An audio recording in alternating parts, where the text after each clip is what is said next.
Chapter 13:15, Summary Report. Jasmine felt that she should have been afraid, but she found it difficult to have much strong emotions facing the female police officer in front of her. She felt like her body and mind had unknowingly settled down after crying for a long time. She looked at her parents, who had a complicated expression, and asked hesitantly, "Okay, what questions do you have?" The female policeman with the rank of superintendent pointed at the door and said, "Let's talk inside." She didn't get Jasmine's parents to leave.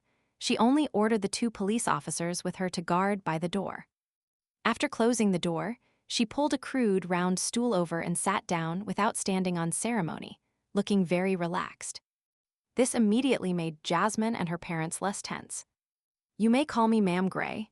The officer introduced herself and pointed at another chair and the bed. "Have a seat." When everyone in the room found their seats, she smiled at Jasmine and said, "I received a report saying that there were some incomprehensible things happening around you. For example, a male's desire for committing sexual assault had far exceeded normal standards. This doesn't mean that there are no bad people or criminals among them, but the ratio is too high, so high that it's strange." At this point, she swept her gaze across Jasmine's face. "From what I know, you were seriously injured during the fire and was permanently disfigured. But now, I can't tell any of that. What do you have to say about this?"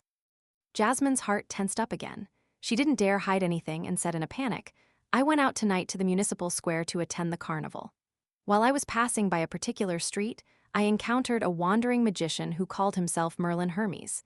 He said that he had invented a machine called the fully automatic wishing machine. All I had to do was insert a penny, softly state my wish, and turn the wrench, then my wish would be granted. He said that I was the first user, so I could experience it for free once.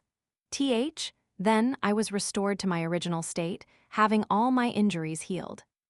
Officer, that's what happened. You must believe me." With that, she glanced at Mrs. Gray and her assistant before looking at her parents, trying to get their approval. However, her parents clearly said, "How is this possible? How can there be a machine that can automatically grant the wishes of others? How can there be something as good as granting a wish cost only a penny? Besides, the first user experienced it for free." Gray and her assistant didn't show any obvious expressions, making Jasmine unsure if they believed her or not. "Continue." Seeing her pause, Gray nodded encouragingly. Jasmine hurriedly mentioned how she returned home to get some coins before recounting in full how she wished for her parents to regain their health and how she wanted to become beautiful. "Finally," she said, "I was indeed very beautiful. Even I couldn't move my eyes away. This made me experience a lot of kindness, but later on, the surrounding men started to frighten me. In addition, Daddy and Mommy didn't recognize me and chased me out of the house.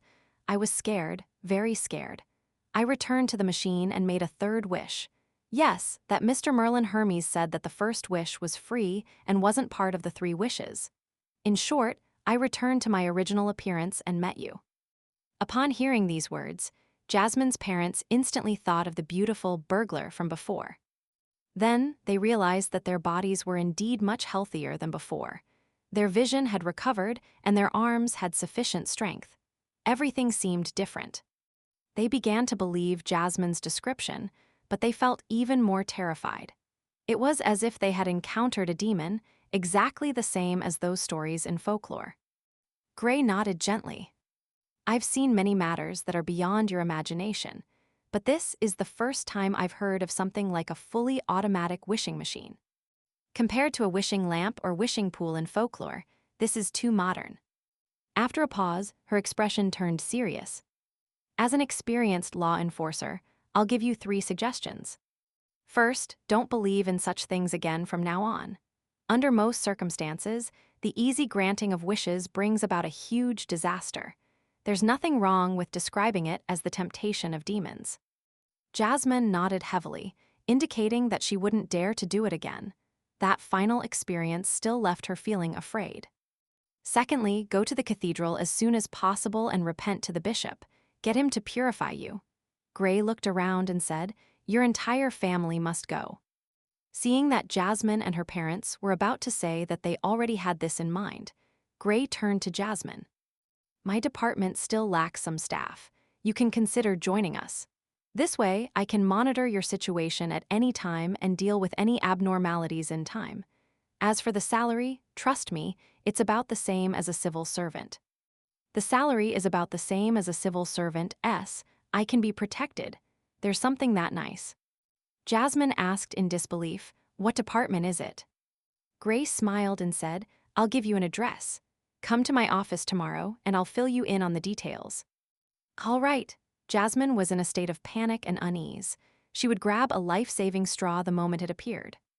A week later, Jasmine officially joined the Nighthawks in Lemon City and became a civilian staff member. "Captain, the telegraph device has broken down," she said carefully as she knocked on Gray's door. Gray put down the documents in her hand and rubbed her temples.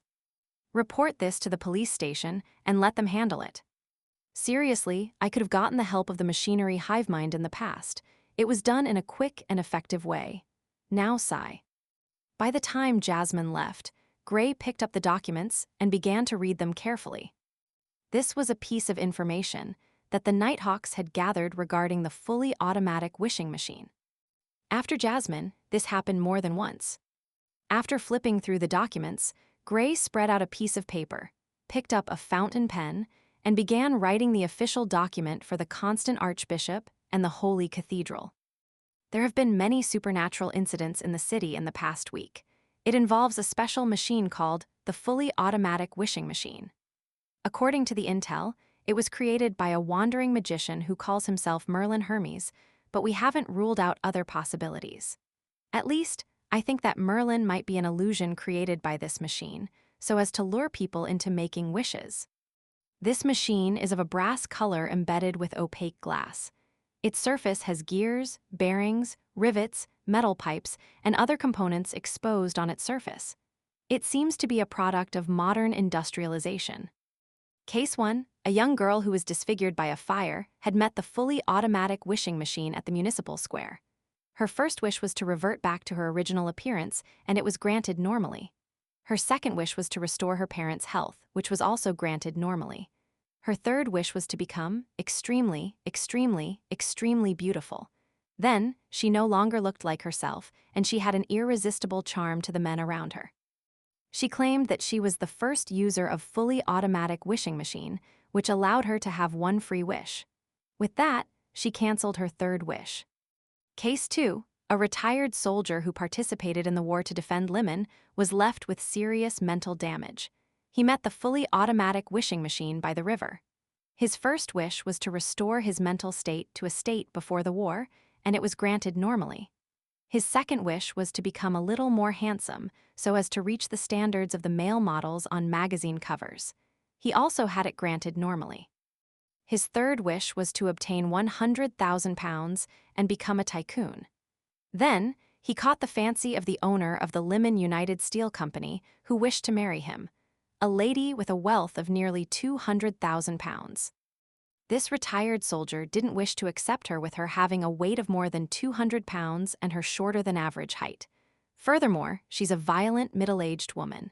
He prepared to leave Lemon and head south. If there comes a day when he doesn't want to work hard anymore, he can easily obtain the rights to a wealth of £100,000. In a sense, his wish was granted, but he's unwilling to accept it. Case 3. Case 4.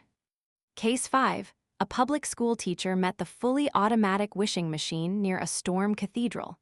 Her first wish was to make herself look better and not be ostracized by her students because of her looks or be spurned by her colleagues. This was granted normally. Her second wish was to obtain a better position, which was also granted. As her teaching standards were high enough and she was no longer restricted by her looks, she quickly became the most popular teacher among the students and began taking on the duties as vice principal. Her third wish was to have a husband with impeccable looks, family background, personality, and ability. Finally, she got a doll who could speak, move, and have a certain level of intelligence. It had living characteristics and looked rather handsome. It was carved by the best master and could have any personality one wanted. It was very capable in every aspect. Other than not being human, it really had no flaws. Case 6. Summarizing these cases, we have obtained some preliminary guesses. The fully automatic wishing machine can appear anywhere in Limon. It's extremely random, and there's temporarily no discovered pattern for it. Most of the wishes that are made can be fulfilled normally. However, a small portion will be distorted, and the latter is basically concentrated on the third wish. Of course, it's also possible that the person will let themselves loose by the time they make the third wish and thus make excessive demands. The wishes it granted were mostly related to appearance, but it covered a wide scope. It was almost omnipotent. The frequency of its appearances is also irregular. This is a classic example of a mystical item that needs to be sealed. Furthermore, it clearly exceeds the grade of a Grade 2 sealed artifact. I hope the Archbishop and high-ranking deacons will personally deal with it or give an effective sealing method. On the steam locomotive out of Limon, Klein observed his digestion of the Miracle Invoker potion.